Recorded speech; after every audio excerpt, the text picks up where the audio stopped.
Ok, buen día. Nosotros somos el equipo Charlie, el cual el día de hoy vamos a hablar sobre las variables que influyen en el comportamiento mecánico de los materiales en la materia de arquitectura y construcción de buques.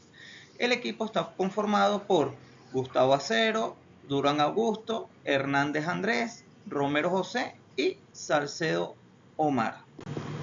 Ok, el contenido de esta exposición está basado en el alargamiento, la ley de Hooke, ensayos no destructivos y cálculos y aplicaciones a la estructura del buque como curvas de carga, esfuerzos cortantes y momento flector. Primeramente vamos a hablar sobre el alargamiento, la ley de Hooke y sus aplicaciones en los buques. Tenemos que tomar en cuenta que el diseño, la construcción y la operación segura de un buque depende fundamentalmente de la comprensión de cómo sus materiales y estructuras responden a las diferentes y diversas fuerzas a las que están sometidos en el entorno marino. Estas fuerzas generadas por el peso del buque, la carga, el lastre, las olas, el viento, el peso del combustible, las maniobras, la operación de la maquinaria, entre otros factores, inducen tensiones, esfuerzos, deformaciones en todos los componentes del buque. Tenemos una base de análisis estructural, la cual se fundamenta en el estudio del alargamiento, lo cual esto depende si es alargamiento o acortamiento, como la deformación axial. La ley de Hooke es la base para el análisis del comportamiento elástico de los materiales de una estructura del buque, permitiendo a los ingenieros navales y marítimos predecir deformaciones de tensiones bajo carga o en servicios normales y moderadas.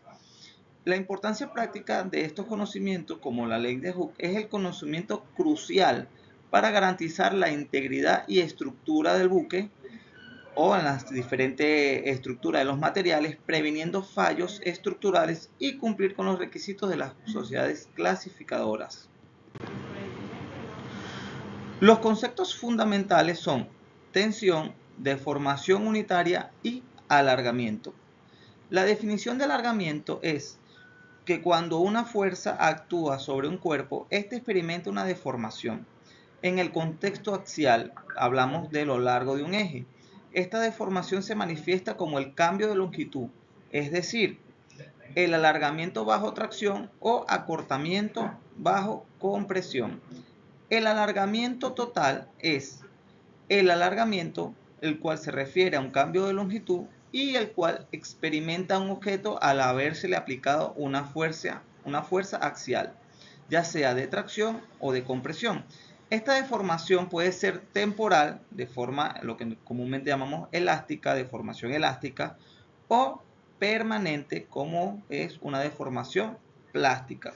Dependiendo del material y la magnitud de la fuerza, el alargamiento puede presentarse en estructuras definidas en los buques como planchas de cubierta, cascos, tensores, guayas, timones, ejes de propulsión, estructuras, superestructuras y refuerzos, entre otros materiales y estructuras definidas de los buques.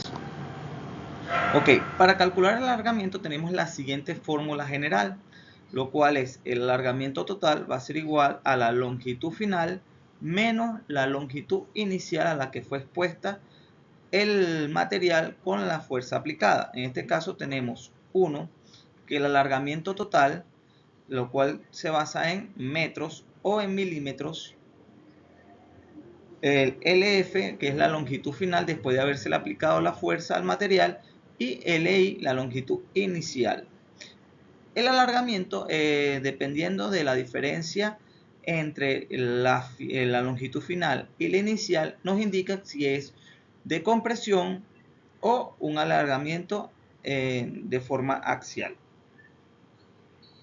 Tenemos una fórmula detallada para un análisis mejor, el cual se aplica mucho en el mundo marino, lo cual nos indica que el alargamiento total va a ser igual a la fuerza axial por la longitud del objeto entre el área transversal a la que está aplicada la fuerza por el módulo de elasticidad, en este caso, o se llama módulo de Young.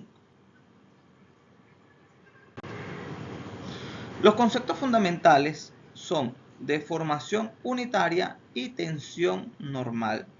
La deformación unitaria, lo que llamamos deformación normal, en este caso viene expresado con la letra E, se utiliza para comparar la deformación de un elemento de diferentes longitudes. Se utiliza la deformación unitaria, que es una medida de deformación por unidad de longitud inicial. Es la medida de deformación entre la longitud por unidad inicial.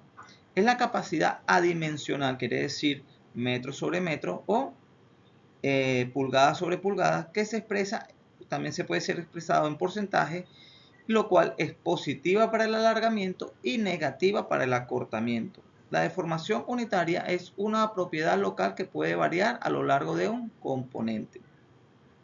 Tenemos la tensión normal, lo cual es la causa interna que resiste la deformación. Es la tensión definida como la fuerza interna por la unidad del área. Para una fuerza axial aplicada perpendicularmente a la sección transversal o la área transversal inicial de un elemento, tenemos la siguiente fórmula. Tensión normal va a ser igual a la área transversal inicial por la fuerza aplicada. En este caso, si es positiva será la tensión, en este caso será compresión, y si es negativa será la compresión. Esta tensión normal viene dada en una unidad llamada pascales o libras por pulgadas cuadradas PSI. Vamos a hablar sobre la ley de Hooke, la relación elemental sobre la elasticidad de un material. La definición histórica nos dice que la ley de Hooke, enunciada por Robert Hooke en 1660, afirma que la deformación de un cuerpo elástico es directamente proporcional a la fuerza aplicada, siempre que no se exceda su límite elástico. Ya una vez se excede el límite elástico, entramos a la fase plástica del material, donde las deformaciones pasan a ser permanentes. De este modo nos da la expresión matemática o la fórmula para calcular con respecto a la fuerza aplicada el alargamiento. En este caso tenemos que la fuerza aplicada va a ser igual a la constante elástica del material por el alargamiento o compresión. En este caso la diferencia de la longitud. Seguidamente, en términos de esfuerzos, la ley de Hooke, haciendo la extrapolación y simetría de la fórmula sobre relación, tensión y de la deformación, nos da la siguiente fórmula, la cual nos indica que la tensión normal va a ser igual al módulo de Young por la deformación unitaria. Como lo vamos viendo aquí, tensión normal, que es el esfuerzo interno por unidad del área, la cual está establecida en Newton sobre metros cuadrados, el módulo de Young, o la letra E, que es la constante de proporcionalidad de material, y la deformación unitaria, que es el cambio relativo en la longitud. Esto se establece dentro de los límites de proporcionalidad del material. La tensión es directamente proporcional a la deformación unitaria. Ok. Considerando el método de Young o el módulo de Young, no es más que la constante a la cual se establece el estudio de cada material, ya sea por ensayos de tracción, de alargamiento y de ensayos de compresión. Cada material va a tener una constante. En este caso, los aceros navales poseen un módulo de Young de 210 gigapascales. En aleaciones de aluminio tenemos un módulo de Young de 70 gigapascales. Y en materiales compuestos tenemos un módulo de Young variable dependiendo de la cantidad de materiales compuestos que se encuentran en el material, ya sea porque tienen fibra de vidrio, diferentes matrices de fibra, vidrios, entre otros. Es decir, que el módulo de Young es la propiedad intrínseca de un material en el rango elástico, el cual, si es un valor alto, el material es muy rígido y requiere una gran tensión para producir pequeñas deformaciones unitarias. Si el valor es menor, el material es más maleable. Vamos con un ejemplo numérico de alargamiento. El planteamiento del problema. Un alambre de acero de 2 metros de alargamiento o 2 metros de largo y 2 milímetros de diámetro se somete a una fuerza de 500 newton. Calcular su alargamiento. En este caso nos dan el módulo de Young, los cuales son 200 gigapascales. Primeramente tenemos que calcular el área transversal del elemento de estudio. En este caso, el área transversal inicial va a ser igual a pi por el diámetro sobre 2, todo eso al cuadrado, lo cual nos va a dar, sustituyendo los datos que tenemos en el enunciado, nos va a dar pi por 0,002 sobre 2 al cuadrado, y eso nos da un valor de 3,14 por 10 a la menos 6 al cuadrado, metros cuadrados. La aplicación de la fórmula de alargamiento nos indica que el alargamiento total va a ser igual a la fuerza aplicada por la longitud del material sobre el área transversal por el módulo de Young. En este caso, sustituyendo los datos obtenidos, vamos a tener un resultado de 1,59 milímetros de alargamiento final para ese alambre de acero.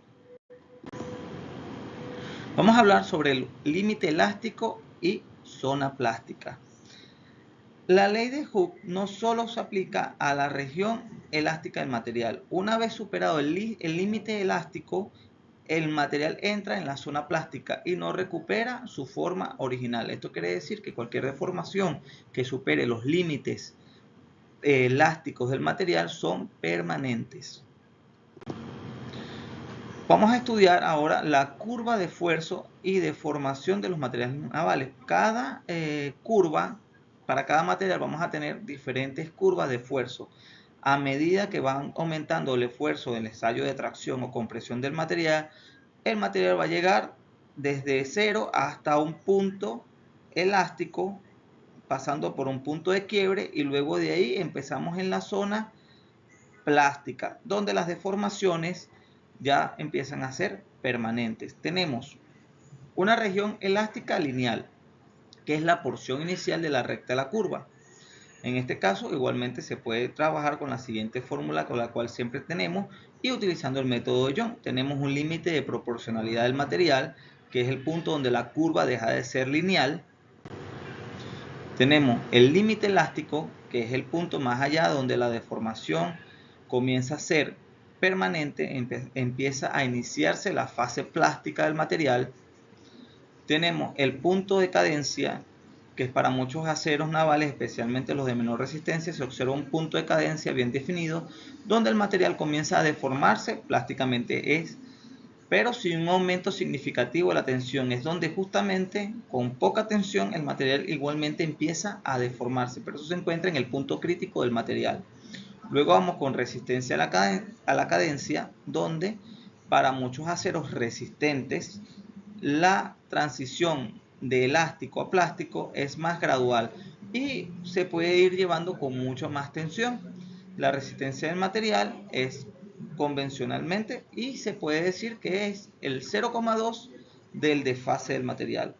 La importancia del diseño. Esto quiere decir que cada propiedad para cada material es definido de forma diferente. Cada material puede soportar sin sufrir deformaciones plásticas permanentes, y cada sociedad clasificadora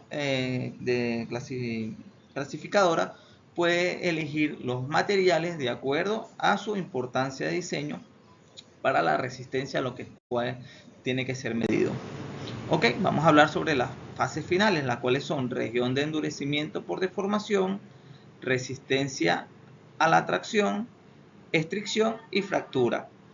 Cuando hablamos de región de endurecimiento por deformación, después de la cadencia, la tensión aumenta nuevamente a la medida que el material se empieza a deformar plásticamente. Cuando hablamos de la resistencia a la tracción, es la máxima tensión a la que un material puede soportar. La extensión es el adelgazamiento localizado del material cuando se genera la máxima tensión. Podemos llegar a tener un adelgazamiento del material. Y por último, la fractura, que es cuando ya superamos la deformación plástica, llegamos al punto de quiebre o llamado fractura. Así tenemos la aplicación y el análisis de la viga casco en los buques. ¿Cómo se aplicaría el método de Hooke para los buques? En este caso tenemos el análisis elástico de la viga casco. El casco de un buque puede ser moldeado o puede ser tomado como una viga cajón. Las cargas longitudinales como peso, flotabilidad, olas generan momentos flectores. El arrufo, el quebranto puede generar esfuerzos cortantes y todo bajo estos esfuerzos el buque se puede comportar como una viga. ¿Ok? Tanto las planchas de cubierta como los pantoques, fondos, estructuras, vigas, refuerzos experimentan las mismas tensiones que estamos hablando, ya sea arrufo, quebranto, peso, flotabilidad, las olas, las cuales van generando esfuerzos durante todos los materiales y todos ellos presentan alargamiento. Todos ellos pueden ser estudiados bajo la ley de Hooke y todos tienen su diagrama de aplicación en los límites elásticos y plásticos. La base matemática de esto para todos estos estudios es la ley de Hooke, la cual se utiliza para relacionar todas estas tensiones y deformaciones unitarias longitudinales a través de la integración de las deformaciones y cálculos. En este caso podemos tener que la viga se basa directamente en la ley de Hooke, donde M, en este caso para la fórmula, es el momento flector y I es el momento de inercia de la sección transversal, donde tenemos también que Y es la distancia del eje neutro y tenemos la deformación o la tensión normal, incluyendo el módulo de Young y el radio de estas curvaturas. Todos estos estudios se utilizan para tener en cuenta todas las deformaciones plásticos o deformaciones elásticas que se pueden presentar en la viga casco o estructuras del buque. Ok, vamos a hablar sobre el análisis de los componentes específicos. Por ejemplo, en el caso de los ejes de propulsión, aunque principalmente son sometidos a la torsión, también experimentan cargas axiales. En este caso, empuje de la hélice y de flexión como el alargamiento, acortamiento elástico, y bajo estas cargas axiales de flexión se calcula utilizando la ley de Hooke. Los mamparos, planchas bajo presión. Las planchas del casco, mamparos de los tanques, doble fondo, superestructuras son sometidas tanto a presión hidrostática mientras más calado tenga el buque, y esto puede inducir a la flexión local de una plancha entre los esfuerzos. La ley de Hooke aplica para calcular las tensiones de flexión de las fibras de la plancha y tener asociaciones de las deformaciones, preveniendo los futuros esfuerzos que puede sufrir esa plancha. Tenemos un ejemplo práctico para una plancha de acero. Vamos a ver el ejemplo. Planteamiento del problema. Una plancha de acero de 20 metros de largo con una sección transversal de 25 centímetros cuadrados está sometida a una tensión axial de 300 newton. Durante la maniobra de varada, con un módulo de Young de 200 gigapascales, calcular el alargamiento. En este caso, la fórmula es la fórmula tradicional. El alargamiento total va a ser igual a la fuerza aplicada por la longitud del material sobre el área transversal por el módulo de Young. Sustituyendo los datos, vamos a tener que el resultado final del cálculo de alargamiento va a ser igual a 12 milímetros. Seguidamente tenemos otro ejemplo, el cual vamos a hablar sobre una barra de refuerzo. En este caso, los datos son una barra de acero, este que se encuentra aquí, AH36, es el tipo de material con el que está fabricada la base de acero de 3 metros de largo y sección transversal de 5 centímetros cuadrados. Se instala como refuerzo longitudinal del casco y se somete a una fuerza de tracción de 150 newton. Calcular el alargamiento. En este caso se utiliza la misma fórmula, sustituyendo los valores vamos a tener un resultado final, lo cual nos indica que son 4.5 milímetros. Tenemos que tomar en cuenta que todos estos estudios nos garantizan a nosotros mantener la previsión de cualquier fallo estructural que pueda sufrir el buque durante su navegación. Por último, tenemos las consideraciones adicionales en el comportamiento plástico y la fatiga. Tenemos que tomar en cuenta que hay consideraciones adicionales que pueden influir en estos métodos, los cuales son el comportamiento plástico del material, como las estructuras de los buques deben ser capaces de soportar las cargas, eso depende de cada material, de la estructura con la que esté fabricado cada material. Luego tenemos la fatiga. Las cargas cíclicas repetidas, como lo que son el oleaje, pueden ser causales de fallos, incluso si las tensiones elásticas individuales están por debajo del límite elástico. Cada vez que un material está sometido a fatiga, aumenta su probabilidad de fallo estructural. Otras de las consideraciones adicionales tenemos los efectos de temperatura o las variaciones bruscas de temperatura en los materiales. Estas pueden ser influidas en los materiales cuando pasamos a zonas calurosas y zonas frías como al Ártico. En este caso igual se utiliza la fórmula de Hooke, pero se tiene que aplicar una diferencia de temperatura tanto inicial como final para determinar cómo está el esfuerzo de alargamiento durante esas planchas. Podemos tener en cuenta que a mayor temperatura los materiales se deforman y se alargan, y a menor temperatura los materiales se contraen y se comprimen. Y por último tenemos la corrosión. La corrosión reduce el área transversal de los elementos estructurales y esto aumenta la tensión para la carga dada, pudiendo exceder el límite elástico o incluso la resistencia del material, pudiéndolo llevar a fallos prematuros o puntos de quiebre. Y seguidamente todo esto nos va a dar a nosotros una mayor apreciación sobre todos los esfuerzos a los que están sometidos la estructura del buque. Ok, continuando con el marco legal OMI referente a la ley de Hooke y el alargamiento estructural, vamos a tener lo siguiente en cuenta, que aunque la ley de Hooke y el alargamiento estructural no se encuentran directamente mencionadas en las leyes, convenios, regulaciones o enmiendas de la Organización Marítima Internacional, ya que estas se tratan de unas fórmulas físicas fundamentales relacionadas con la mecánica de los materiales. Sin embargo, la aplicación de la ley de Hooke y el alargamiento estructural se encuentran implícito en muchas normativas, técnicas y requisitos estructurales que sí son regulados por la Organización Marítima Internacional y organizaciones relacionadas como las sociedades clasificadoras. Estas se encuentran por lo menos ejempladas en el convenio SOLAS en su capítulo 2-1, requisitos estructurales implícitos en cálculos de deformación elástica, donde se debe utilizar la ley de Hooke y el alargamiento estructural para identificar los límites elásticos y plásticos de las estructuras, determinando así cuáles son los requisitos más adecuados para los diferentes tipos estructurales, para los diferentes tipos de buques. En el código HSC o High Speed Craft se encuentra relacionada la ley de Hooke y el alargamiento estructural en el análisis de los esfuerzos en estructuras ligeras para embarcaciones de alta velocidad. Y cuando estamos hablando de las sociedades de clasificadora, en este caso puede ser la de Register, la ABS, entre otras, se incorporan principios de elasticidad y cálculos de resistencia.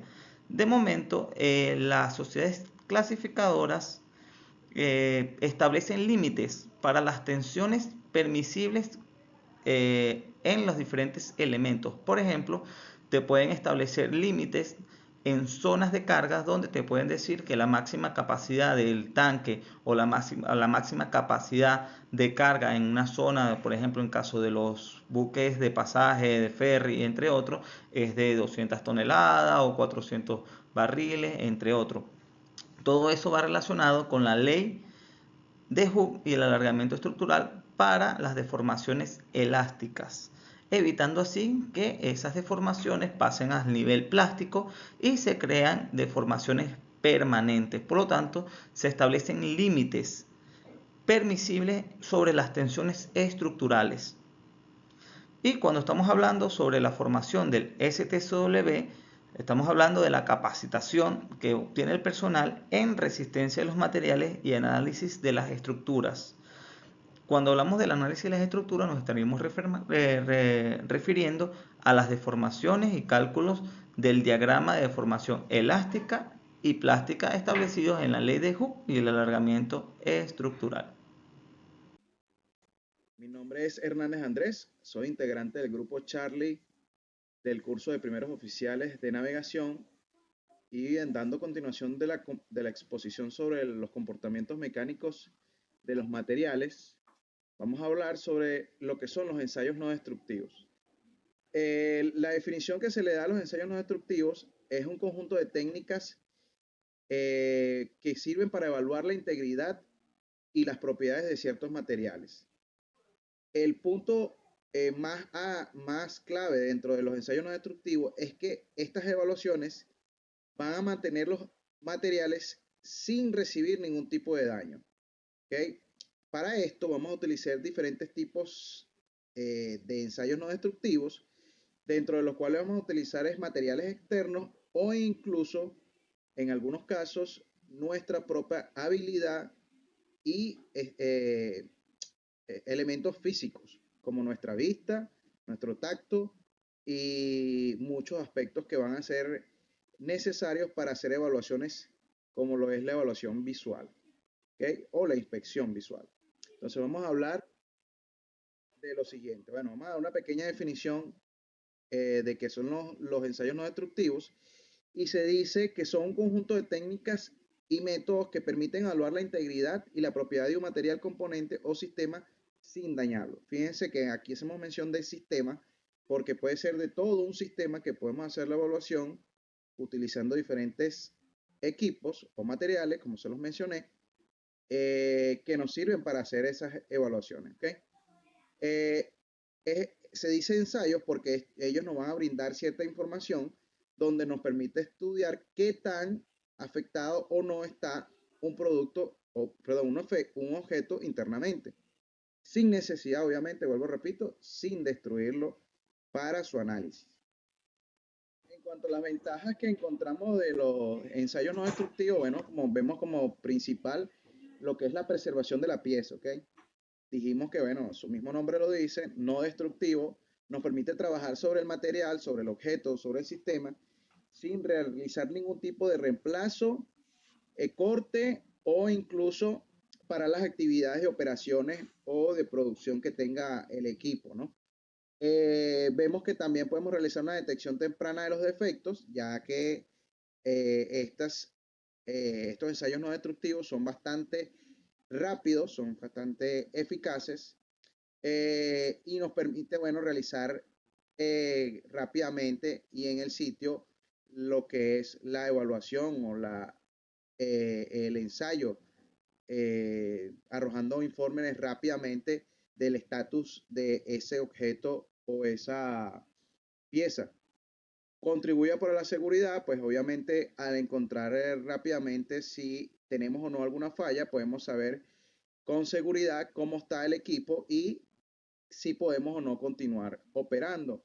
Él es versátil, resulta que se puede aplicar a bastante variedad de materiales y componentes. La mayoría de todos los materiales se pueden evaluar a través de ensayos no destructivos. Y bueno, como lo repetimos, son bastante rápidos porque muchos de estos arrojan resultados inmediatos en algunas oportunidades. Entonces vamos a continuar. Okay, vamos a ver ahora lo que son las inspecciones visuales remotas, haciendo una diferencia entre la remota y la directa. Hablamos de una inspección visual remota cuando vemos involucrados algunos equipos o materiales para alcanzar el punto donde no podemos realizar la evaluación visual directa. ¿Ok? La inspección visual directa es la que tenemos más a la mano, las que nos permite realizar la evaluación de forma inmediata, en contra de la inspección visual remota, que nos permite realizar la evaluación a través de equipos o materiales que son utilizados para alcanzar pues la visión que no llega directamente. Entonces, bueno, vamos a continuar. Como primera inspección vamos a tener dentro de los ensayos no destructivos la inspección visual, que dijimos que la podemos hacer de forma directa o remota, ¿verdad? Cuando incluimos algún tipo de equipo dentro de la evaluación que estamos haciendo, si utilizamos algún tipo de instrumento óptico como lupas, endoscopios, cámaras, para detectar dicha anomalía, bueno, estaríamos hablando de una inspección visual del tipo remota, ¿ok? Conseguimos el tipo remota y el tipo directa. Estas técnicas, bueno, se consideran que se necesita cierta capacidad debido a que lo tiene que hacer una persona experimentada o por lo menos del campo que tenga algún tipo de base o experiencia para detectar fallas y algunos de los aspectos que ellos toman en cuenta para este tipo de detección de fallas es los cambios de color de alguna pieza o de algún material. Entre esto podemos conseguir la oxidación, lo que es la corrosión, la decoloración. También vemos que ellos logran determinar algunas deformaciones como abolladuras, grietas, fisuras o delaminaciones. También vamos a conseguir dentro de esta inspección visual que podemos determinar a través de pérdida de material, desgaste o erosión. El inspector tiene la capacidad de determinar si ha sufrido o no, por ejemplo, alguna fisura de manera visual que una persona que no trabaja en el campo no va a poder determinar. Entonces, bueno, también vamos a tener que se debe realizar una visión general del estado de los componentes y así permitir identificar áreas que requieran una inspección más detallada. Es decir, si vemos que la inspección visual no nos da un resultado inmediato de detección de falla, pues podemos recurrir a otros tipos de ensayos no destructivos. ¿Ok? Vamos a ver las aplicaciones de la inspección visual dentro de la industria naval. Pues sirve para evaluar de manera visual directa lo que son los estados de los cascos. Volvemos y repito, para detectar abolladuras, grietas, corrosión, entre otros. Inspección de la soldadura. Podemos detectar alguna porosidad, alguna grieta de manera directa. Podemos evaluar el estado de los equipos, qué tanto se encuentran deteriorado un equipo físicamente, por ejemplo, las bombas, las válvulas, tuberías, X. Podemos también hacer verificación de los estados de la cubierta, de laminaciones, oxidación, desgaste, entre otros. Las técnicas de iluminación que vamos a conseguir para hacer evaluación van a ser con luz blanca, con luz rasante, con luz ultravioleta o endoscopios con luz integrada. La luz blanca, bueno, es una luz convencional que sirve para detectar defectos superficiales como grietas, abolladuras y corrosión. La luz rasante, bueno, es una luz en la cual se proyecta desde cierto ángulo, ¿verdad? Para poder determinar si la superficie ha sufrido o no pequeñas irregulaciones o defectos. Los endoscopios, bueno, los endoscopios los conocemos. Vimos la primera imagen de la lámina donde se utiliza un endoscopio para meternos en ciertos lugares de los cuales no tenemos acceso. Obviamente estos equipos vienen con una luz integrada para poder así realizar la evaluación visual desde manera remota, recordemos. La luz ultravioleta, bueno, se utiliza en combinación con tintes fluorescentes, que lo vamos a ver un poquito más adelante, y nos sirven para detectar defectos en materiales no metálicos o algunas superficies con recubiertas como pinturas. Bueno, depende en gran medida de la iluminación la calidad de una inspección visual.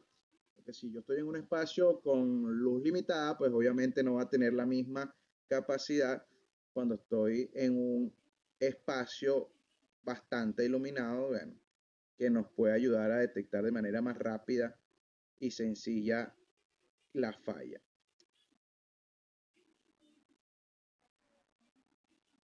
Algunos de los equipos de inspección visual que encontramos son los siguientes. Bueno, de manera directa podemos utilizar lupras, microscopios, espejos, lámparas o instrumentos de medición. Vemos como también pertenece dentro de la visual directa el, las lupas, los microscopios, donde no tenemos que alejar nuestra vista del equipo, sino utilizarlo de manera directa.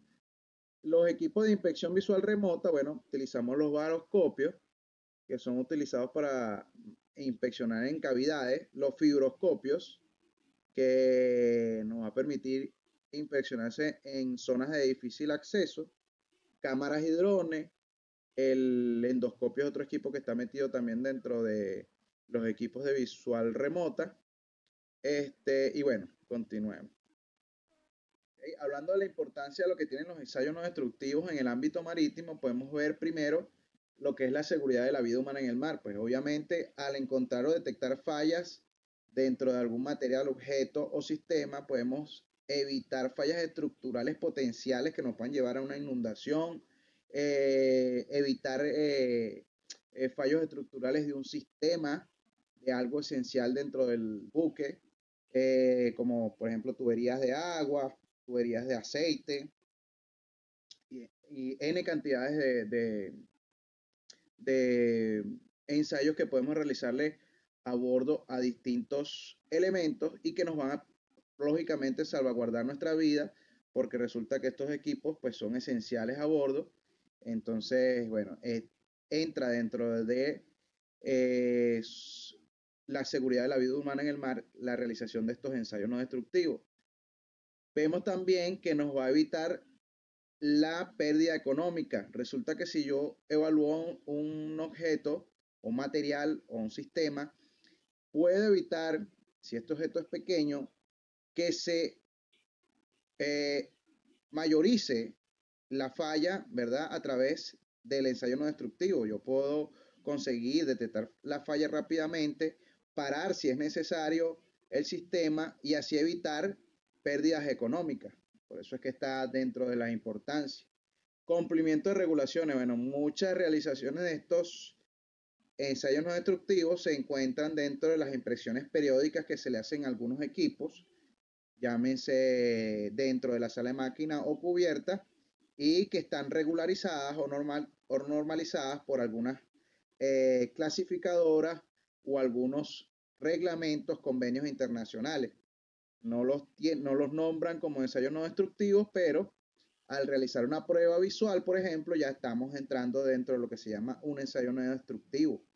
Entonces, muchas de las evaluaciones de los equipos a bordo incluyen este tipo de pruebas y bueno, hay que cumplir con las regulaciones que pertenecen a la realización de ensayos no destructivos. Vemos también que nos da obviamente una extensión de la vida útil de los activos debido a que podemos detectar y reparar rápidamente o cambiar alguna pieza de ser necesario sin necesidad que se acumule o se mayorice la falla. ¿Okay? A continuación, vamos a hablar ahora sobre los ensayos no destructivos utilizando líquidos penetrantes. Bueno, obviamente esto es un tipo de ensayo no destructivo la cual va a requerir algún químico o algún tipo de líquido que se va a distribuir dentro de la superficie que tenemos dudas acerca de su estado. Y bueno, la característica de esta es que no puede estar, no se puede echar sobre una superficie porosa, sino sobre materiales lisos. Se aplica para distintos tipos de materiales como metales, aleaciones ferrosas y no ferrosas, los vidrios, cerámicos y algunos tipos de plástico.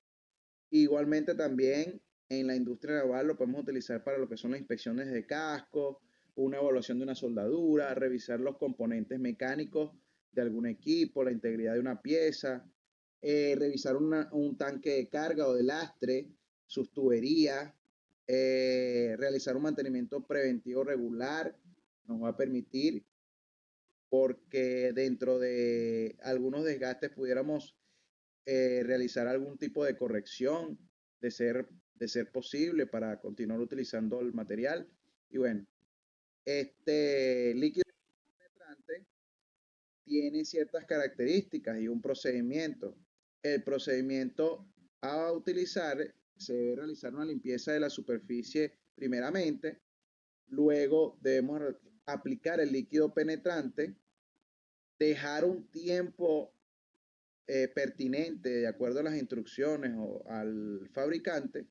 Luego de esto, realizar el retiro del exceso del líquido penetrante que se encuentre fuera del área que yo quiero inspeccionar y seguir dejando solamente la zona necesaria donde yo pueda realizar la evaluación sin confusiones. Debemos realizar la aplicación de un revelador, que es la segunda fase del líquido penetrante.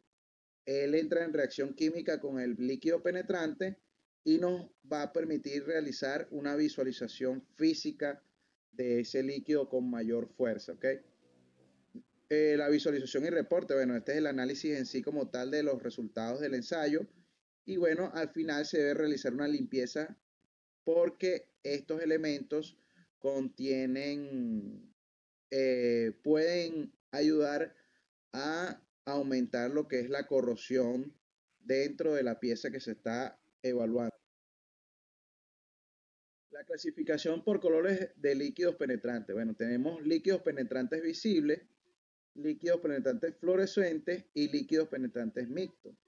Los líquidos penetrantes visibles, bueno, se ven a la luz blanca, a luz de día, no tienen por qué utilizar ningún tipo de elemento o lámpara para poder detectar la presencia del líquido.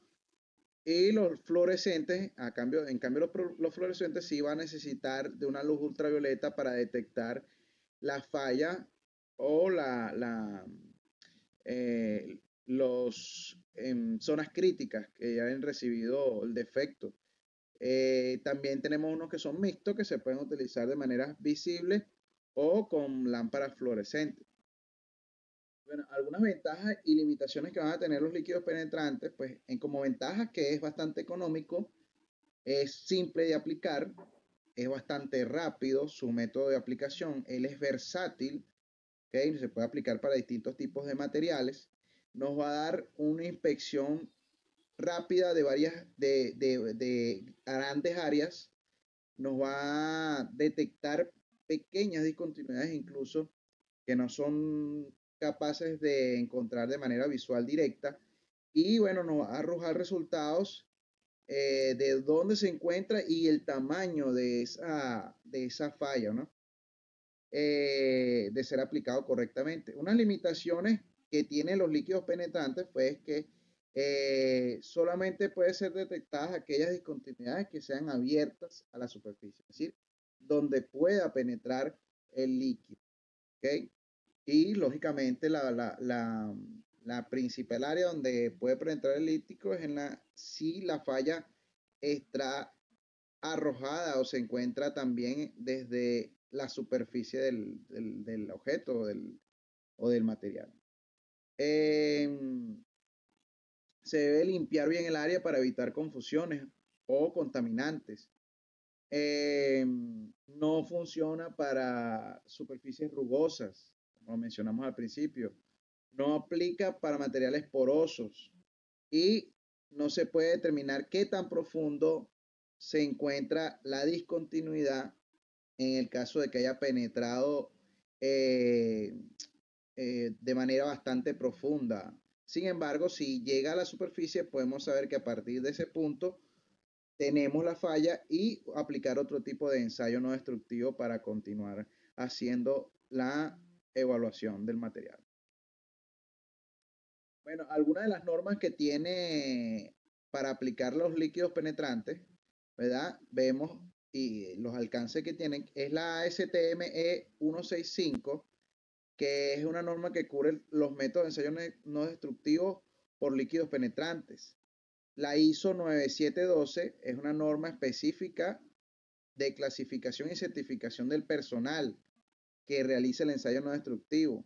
Y dentro de esta, bueno, la inspección visual. Normas del sector, bueno, muchas industrias encontrándose sociedades clasificadoras o industrias energéticas generan algún tipo de normativa para la realización de ciertos tipos de ensayos no destructivos. Esto es todo, muchas gracias.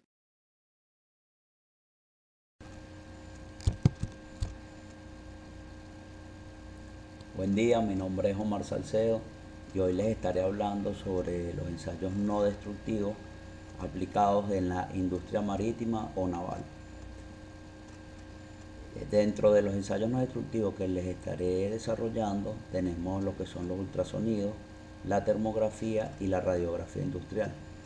En el caso de los ensayos por ultrasonido, este se ha convertido en una herramienta indispensable en la industria naval, puesto que ha desempeñado un papel crucial para evaluar e inspeccionar la integridad estructural de los buques, lo cual esta técnica no destructiva permite también detectar de manera muy precisa y temprana posibles defectos internos como grietas, inclusiones o delaminaciones que podrían comprometer lo que es la seguridad de la embarcación y sus ocupantes.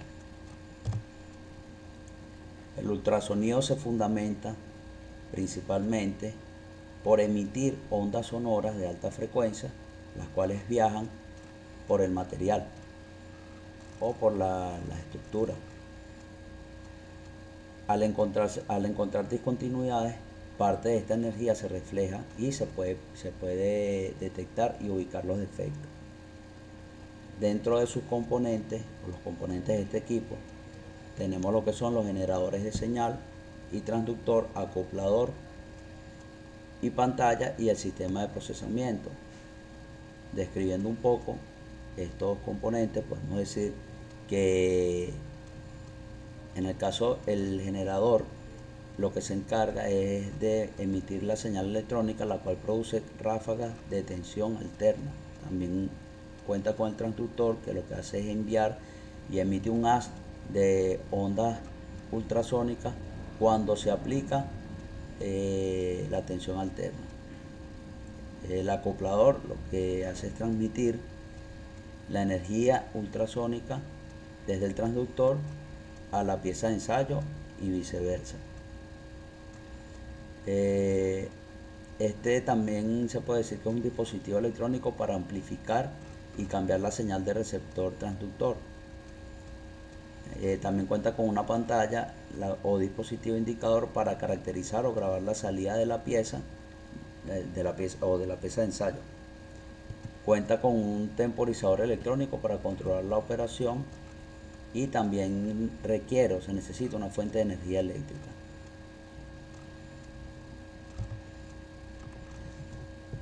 Dentro de las aplicaciones del ultrasonido a la industria marítima, podemos decir que se usa para la inspección de soldadura, la cual detecta defectos internos en las uniones soldadas de estructuras críticas para garantizar la integridad estructural y previniendo fallos durante la navegación, lo que ya comenté anteriormente. Sirve también para medir espesores, el cual evalúa lo que es el adelgazamiento por corrosión en las planchas y tanques para determinar la vida útil remanente y facilitando también lo que es la planificación de mantenimientos preventivos. Siempre hay que tener presente que estos ensayos se realizan en pro a los mantenimientos que se puedan realizar. También sirve detectar defectos en fundiciones, identificando discontinuidades en componentes como hélices, timones y soportes de motor, asegurando la funcionalidad en elementos críticos. Y evalúa materiales compuestos como son fibras de vidrio y carbono, para validando o chequear, verificar lo que es la integridad de cascos y componentes de materiales avanzados. Dentro de las técnicas de exploración por ultrasonido tenemos lo que es la técnica de impulso eco, que es emitir o se basa en emitir pulsos que rebotan al encontrar discontinuidades, ofreciendo alta precisión en la detección de defectos y mediciones de espesor en componentes navales. Luego está la técnica de inspección ultrasónica eco-eco, la cual es utilizar dos ecos para evaluar materiales de gran espesor. Esta mejora lo que es la detección de defectos internos y la calidad de adhesión entre materiales compuestos. También está lo que es la técnica de ángulo y ultrasonido multielemento, la cual no es más que emplear transductores especiales con control electrónico, permitiendo inspeccionar zonas de difícil acceso y generando imágenes de alta resolución que reducen tiempo de inspección. Esta me parece que la ventaja es que se utiliza para zonas de difícil acceso, como lo dice allí, lo menciona. Bueno, acá entramos entonces en lo que es la ventaja y desventaja del ultrasonido, el cual dentro de sus ventajas tiene alto poder de penetración, gran sensibilidad, exactitud en la medición, acceso a una sola cara, interpretación inmediata, seguridad operativa, portabilidad y automatización, por compatibilidad con otras técnicas, inspecciones sin interrupción, no requiere retirar recubrimiento. La desventaja es que necesita de técnicos experimentados, personal entrenado, dificultad en superficies rugosas, necesidad de material acoplante y requerimiento de patrones de referencia. Okay. Luego entramos a lo que son los ensayos no destructivos por tomografía infrarroja. Dentro de sus principios de aplicaciones tenemos que esta detecta la radiación infrarroja emitida por objetos con temperatura superior a cero absoluto. Cuenta con cámaras especiales que convierten esta radiación invisible en imágenes térmicas donde cada color representa un rango de temperatura, permitiendo visualizar anomalías sin contacto directo. Dentro de los tipos de termografía tenemos la pasiva y las activas. En el caso de la pasiva, examina objetos en su estado térmico natural, ideal para sistemas eléctricos, aislamientos térmicos y fugas de calor. En la activa, esta se aplica en la estimulación térmica controlada para revelar defectos internos, útil en materiales compuestos para detectar delaminaciones o humedad. En las aplicaciones en la industria marítima tenemos que sirven para detectar problemas en sistemas eléctricos y mecánicos, identificación de infiltraciones de agua en compartimientos estancos, evaluación de aislamientos térmicos en sistemas de climatización y monitoreo de sistemas de propulsión e inspección de soldaduras y refuerzos estructurales.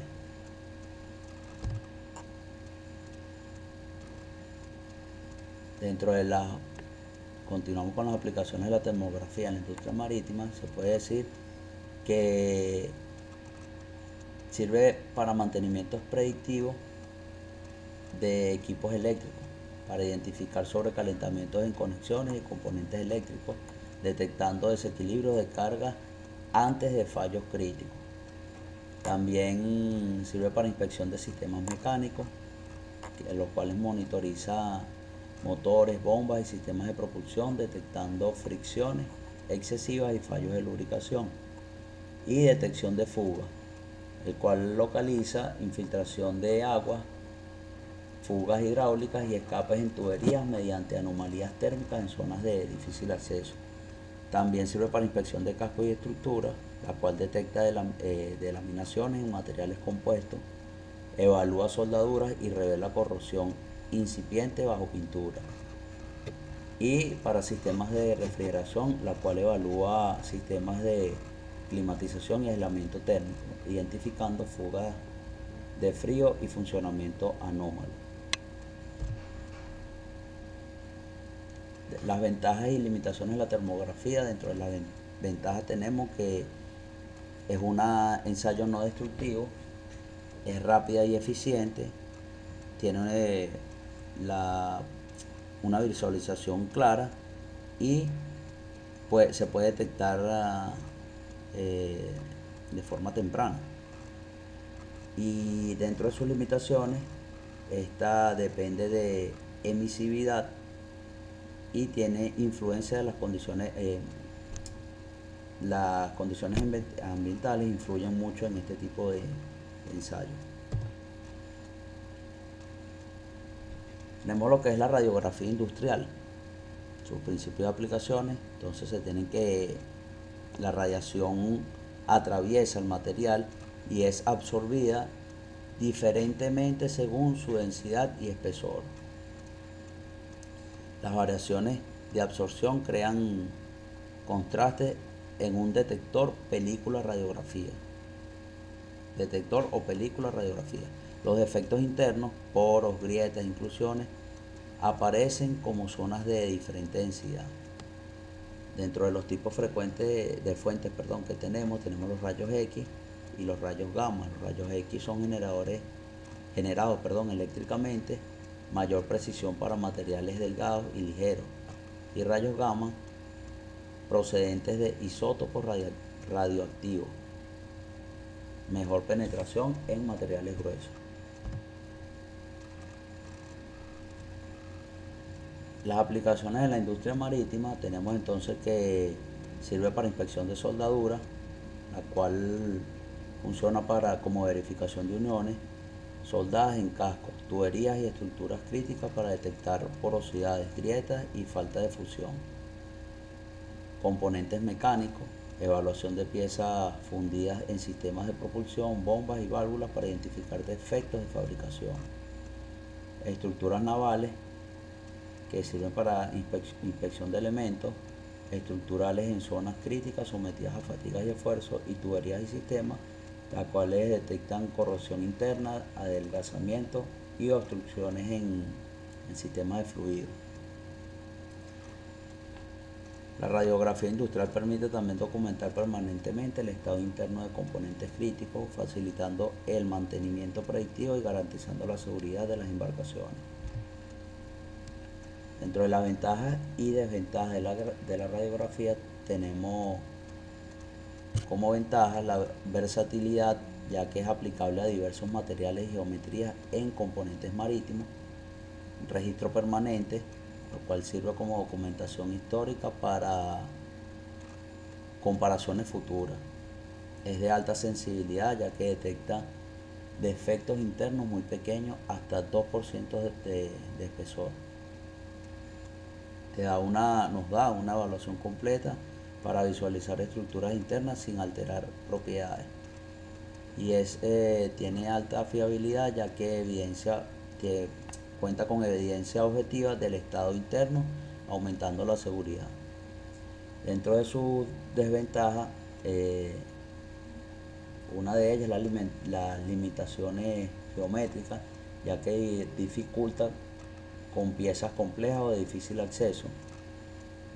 Puede causar riesgos radiológicos, ya que requiere estrictas medidas de protección contra la radiación. Es de detectabilidad selectiva por su limitada para defectos paralelos al haz de radiación. Cualificación especializada, ya que necesita personal certificado también con experiencia específica, o personal que cuente con un adiestramiento o un entrenamiento. Impacto ambiental, riesgos por productos químicos revelados y costos operativos, ya que se requiere de inversiones significativas en equipos y consumibles. Dentro de los tipos de radiación utilizada en radiografía industrial tenemos los rayos X, rayos gamma y neutrones. En el caso de los rayos X, la radiación electromagnética producida por equipos eléctricos especializados. Los rayos gamma son radiación emitida naturalmente por isótopos radiactivos, como es el IR, el 192, CO y el CO60. Y los neutrones, que son partículas subatómicas sin carga eléctrica utilizadas en aplicaciones especializadas. Las ventajas del rayos X es que es de mayor seguridad al poder apagarse, es de excelente calidad de imagen y cuenta con penetración ajustable según su necesidad. Las ventajas del gamma es que es de alta portabilidad del equipo, no requiere electricidad y es excelente penetración en materiales gruesos. Ventajas de neutrones, que alta penetración en metales densos, es excelente, cuenta con excelente visualización de materiales ligeros. Y en cuanto a las limitaciones en los rayos X, es que la penetración es limitada en materiales gruesos y requiere de suministro eléctrico. En los rayos gamma tenemos que sus limitaciones, cuenta con protocolos de seguridad más estrictos y es de energía de penetración fija. Limitaciones del neutrones, costo extremadamente elevado, mayores riesgos radiológicos. Dentro de la aplicación tenemos que los principales sistemas utilizados en inspecciones del sector naval, tenemos los rayos X portátiles, los rayos X fijos, los aceleradores lineales, gammagrafía portátil, gammagrafía fija y radiografía neutrónica. En el caso de los rayos X portátiles son utilizados para inspecciones en sitios de soldaduras en cascos y estructuras marinas de difícil acceso. Rayos X fijos son utilizados en instalaciones permanentes para control de calidad de componentes navales fabricados en serie. En los aceleradores lineales tenemos que son equipos de alta energía para examinar componentes de gran espesor como quillas y mamparos principales. En la manga fría portátil tenemos que son sistemas compactos que utilizan isótopos como IR 192 para inspecciones en zonas sin electricidad del buque, y la gammagrafía fija, celdas blindadas permanentes para inspecciones rutinarias de componentes críticos de seguridad marítima. La radiografía neutrónica es de tecnología avanzada para detectar corrosión y agua en estructuras compuestas y laminados navales. Tipo de radiografía industrial. Los tipos de radiografía industrial que tenemos son la radiografía convencional, la cual utiliza películas de radiografías tradicionales con procesamiento químico de alta resolución y detalle, registro permanente, usada en soldaduras críticas. Radiografía digital emplea detectores que convierten radiación en imágenes digitales, tiempo reducido de sus características, tiempo reducido de inspección, sin procesamiento químico, ideal para tuberías y sistemas de propulsión. Dentro de las radiografías en tiempo real tenemos que son visualizaciones inmediatas durante la exposición y se caracteriza por realizar inspecciones de componentes en movimiento, ajustes de parámetros en tiempo real y de menor dosis de radiación. Bueno, y como conclusión tenemos que los ensayos no destructivos son de gran importancia, ya que garantizan la integridad estructural de embarcaciones y componentes marinos o estructuras en la industria naval, previniendo fallos que podrían comprometer vidas humanas y causar daños ambientales. Asimismo, el ultrasonido detecta discontinuidades internas, la termografía inspecciona grandes superficies y la radiografía industrial ofrece imágenes detalladas de componentes críticos. La selección adecuada depende de cada inspección específica. Eso es una de las características de estos equipos y las consideraciones que se deben tener antes de realizarla, y para esto los inspectores estudian la inspección que van a realizar antes de ir a una embarcación o en astillero, en donde se vaya a realizar la inspección. En el caso del impacto en seguridad y eficiencia, tenemos que la implementación sistemática del ensayo no destructivo reduce tiempos de inactividad y optimiza costos operativos, lo cual cumple con normativas internacionales y garantiza la seguridad de los tripulantes, pasajeros y de la carga. Muchas gracias, esta ha sido toda mi exposición referente a los ensayos no destructivos. Buen día, soy el oficial de navegación Augusto Durán y yo les vengo a hablar sobre lo que es el análisis de la estructura de las vigas. Vamos a hacer un pequeño ejemplo, pero antes de eso vamos a recordar un poco cómo es el estudio de una viga, pero para el caso de los buques. ¿Okay?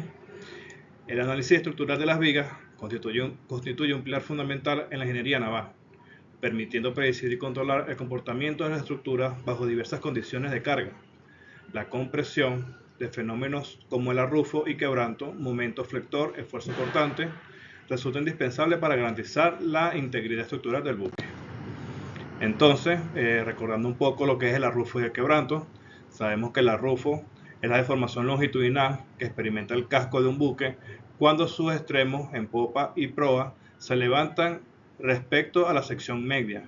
Esta curvatura convexa hacia arriba se produce cuando la distribución de peso es menor en los extremos que en el centro del buque.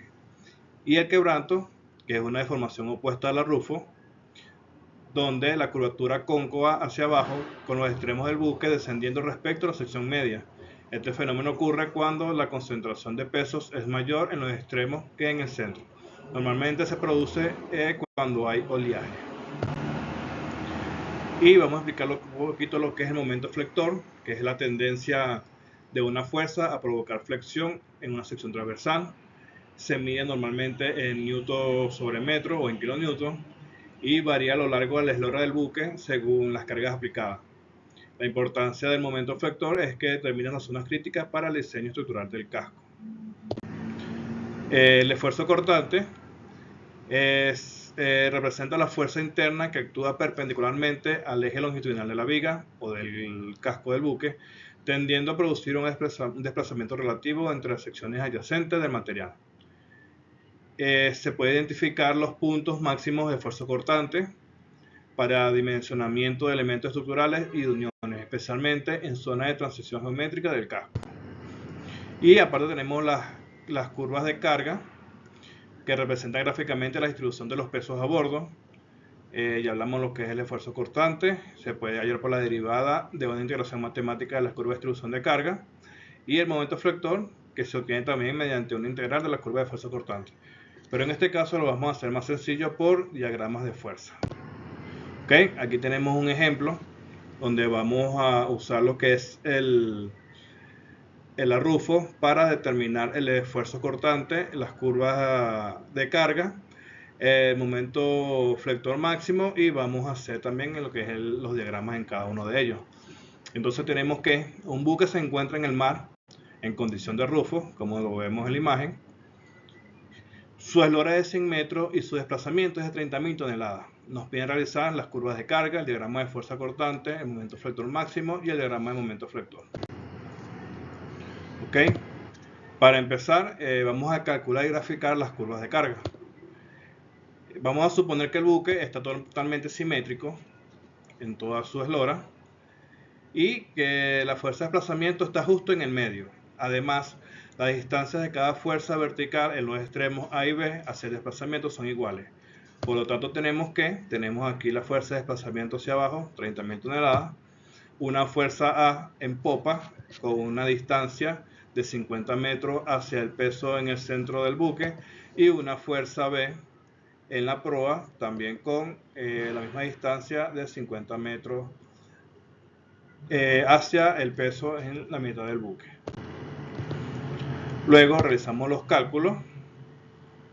Tenemos por lo menos aquí, sacamos diagramas de fuerza en Y. Únicamente en Y tenemos la fuerza A, tenemos las 30 toneladas que es el peso, y tenemos la fuerza en B. Entonces A menos 30.000, que es el peso, más B. Ok, 30.000 negativo porque la fuerza va hacia abajo. De esto nos queda, despejando A y B, que A más B es igual a 30.000 toneladas.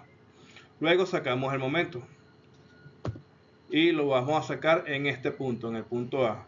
Eliminando A, nos quedaría que tenemos una fuerza que va en sentido antihorario, por lo tanto es negativa con su distancia, 50 por 30.000 toneladas más la distancia total que hay desde el punto de pivote hasta el punto B, que sería 100 metros por su fuerza B.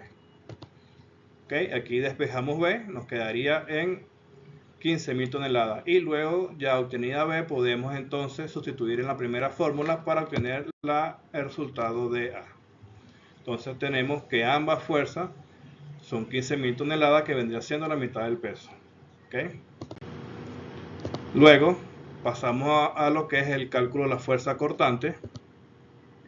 En este caso vamos a dividir el buque en dos secciones. La primera sección vamos a hacer un corte entre lo que es la fuerza A y las 30.000 toneladas, que sería el peso. Como vemos aquí, esta sección número 1 va de 0 a 50 metros. Nuestro diagrama de fuerza quedaría entonces de la siguiente manera. Tenemos una BX, que sería la cortante.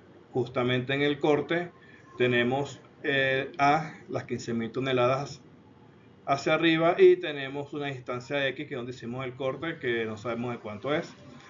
Pero en este caso no nos interesa mucho porque no vamos a aplicar momento, únicamente vamos a aplicar fuerzas verticales para encontrar Bx.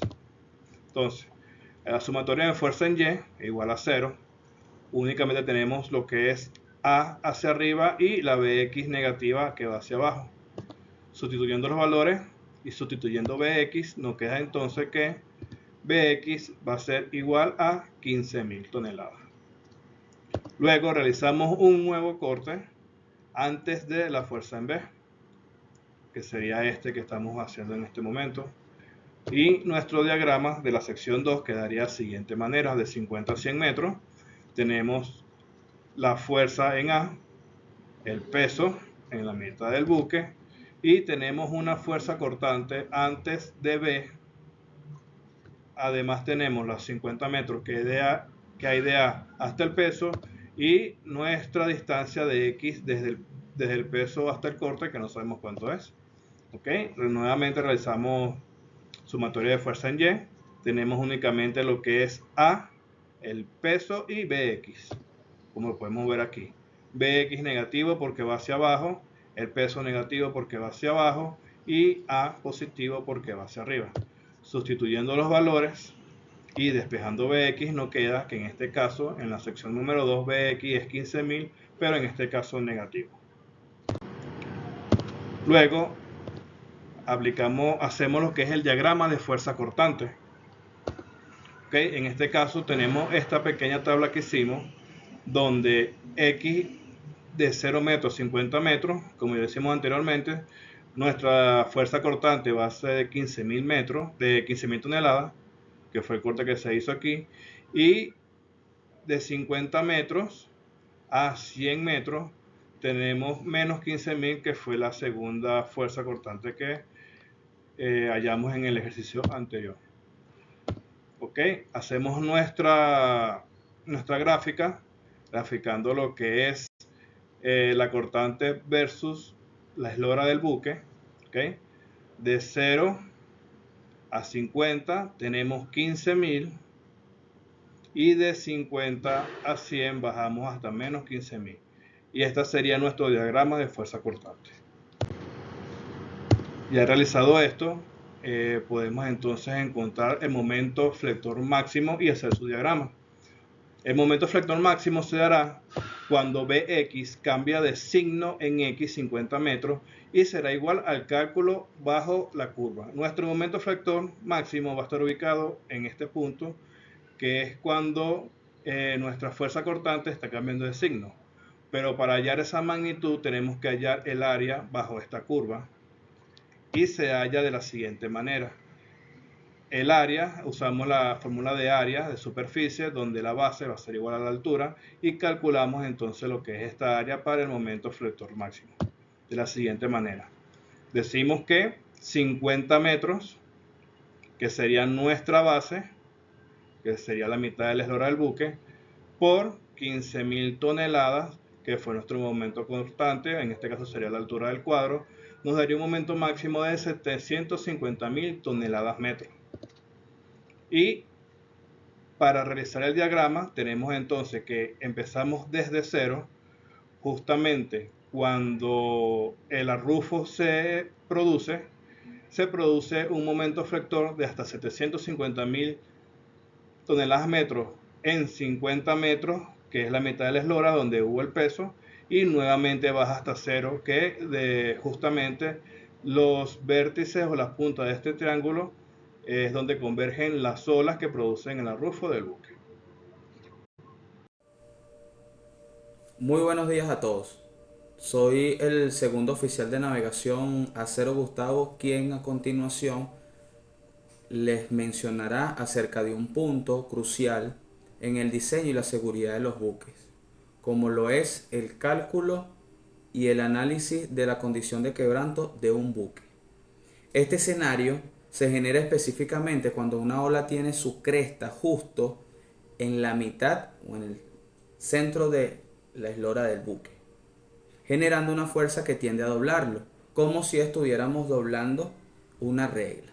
Comprender y calcular esta fuerza es fundamental para asegurar que el buque sea lo suficientemente robusto para soportar estas condiciones sin sufrir daños y sin sufrir deformaciones.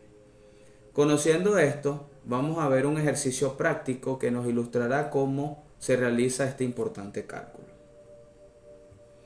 Un buque se encuentra en alta mar experimentando la condición de quebranto, como se ilustra en la figura que les voy a mostrar a continuación.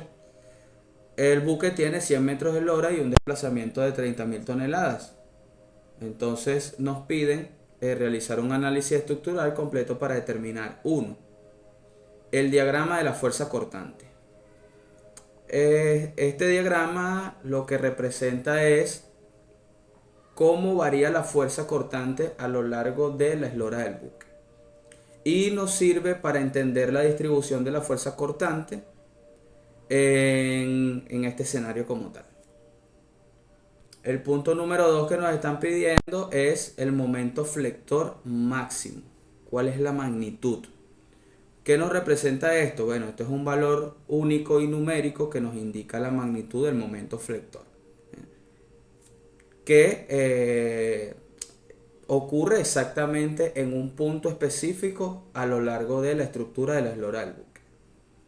¿Y para qué nos sirve? Bueno, para determinar los esfuerzos normales que están sometidos la embarcación, en este caso de tensión y compresión, que experimenta pues, en este escenario como tal.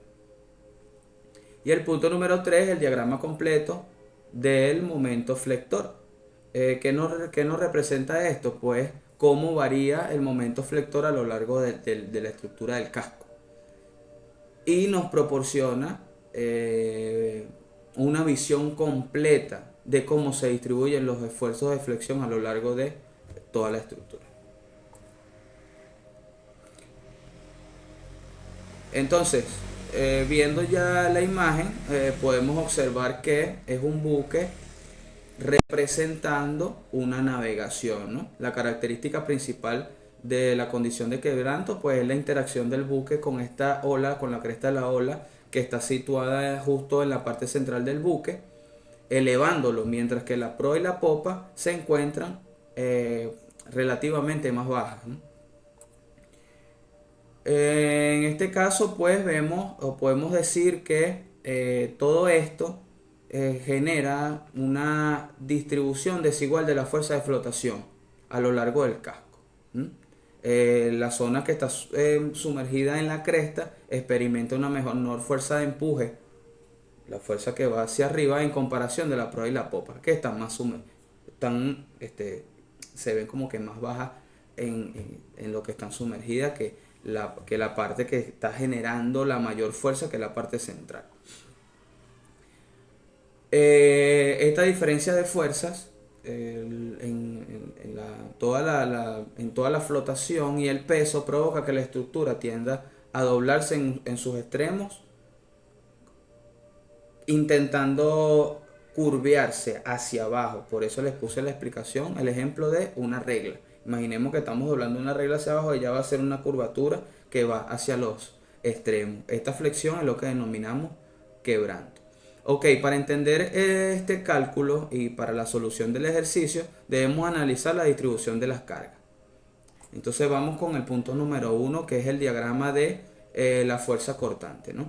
Ya conociendo toda la información que me da el ejercicio y conociendo el panorama, podemos colocar en la parte central una fuerza de empuje que me está generando la cresta de la ola de 30.000 toneladas, que esto es lo que va a ser igual a el desplazamiento que está generando el buque, que son las 15.000 toneladas que están en los extremos.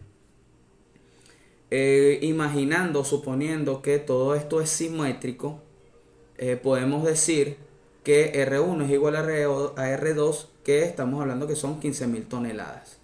Desde la parte central hasta la proa son 50 metros y la parte central hasta la popa son 50 metros, conociendo ya que el buque tiene 100 metros de eslora, ¿sí? Entonces veamos cómo la fuerza cortante actúa verticalmente a lo largo de la estructura del buque, ¿sí? Entonces en la primera sección del buque, desde la eslora, desde la proa hasta la medianía, hay una fuerza vertical de 15.000 toneladas.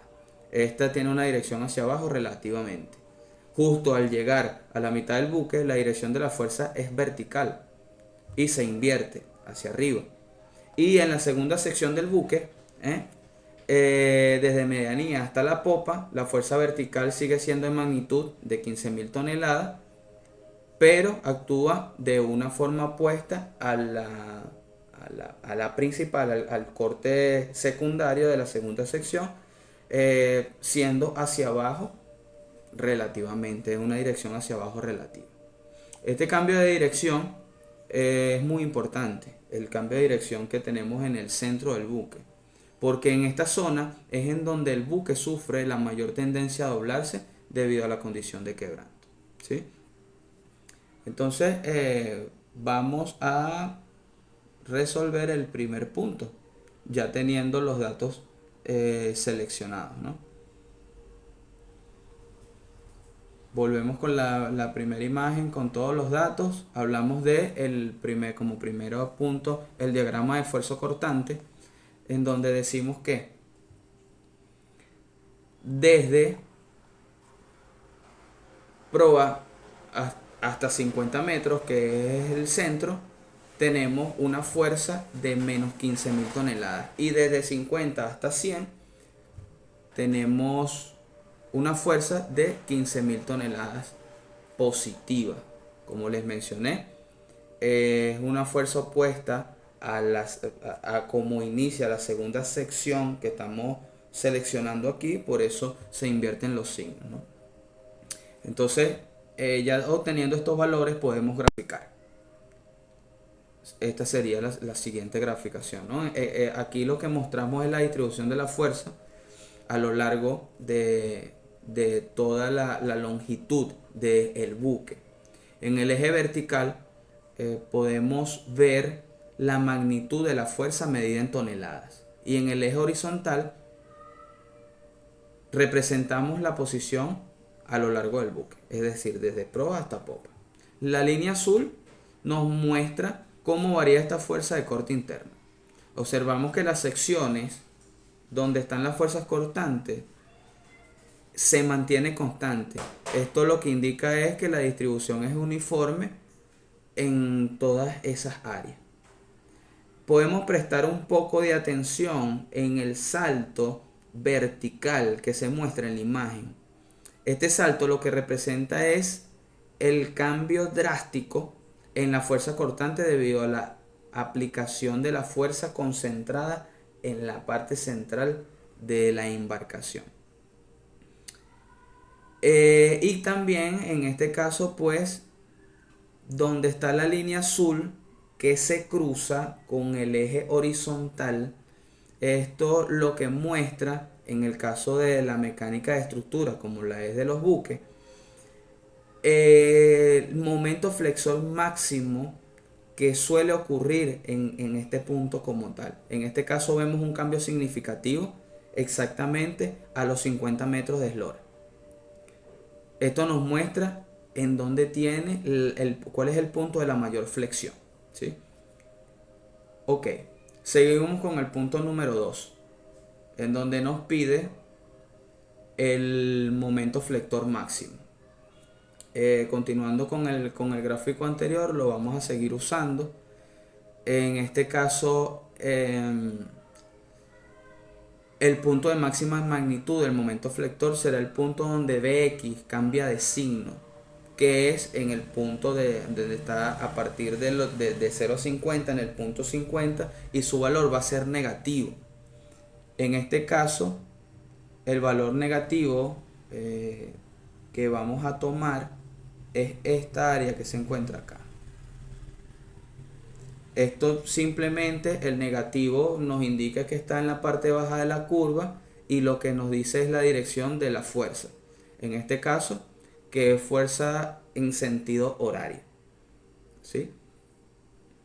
Entonces, para calcular el momento máximo, la magnitud máxima del momento flector, tenemos que, como le dije, va a ser negativo.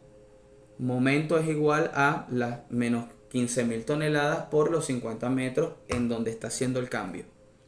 Y eso me va a dar un total de menos 750.000 toneladas por metro.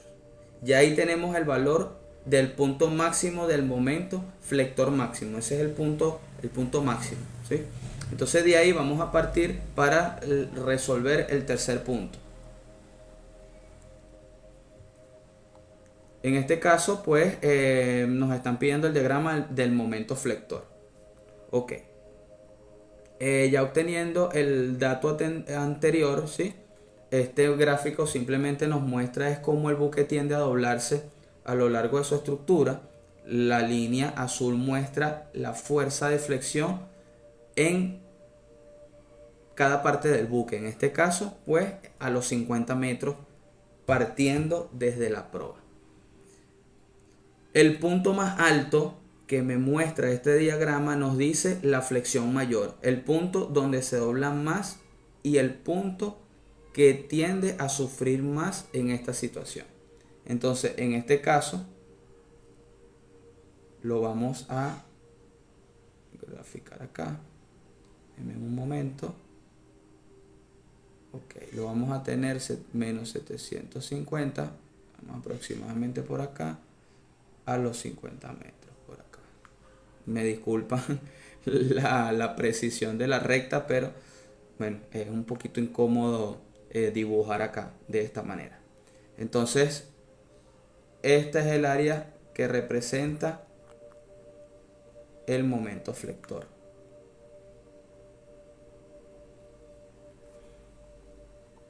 Ok.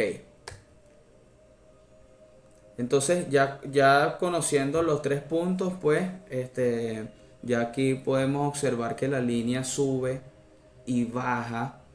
Es el punto más alto, ya le indiqué que es el punto más alto, y el punto más bajo nos indica la fuerza de flexión máxima. Este valor máximo que aquí vemos alcanza aproximadamente menos 750.000, ya se los dibujé. Y finalmente, pues este punto nos indica que en ese punto la cresta de la ola tiene la mayor influencia.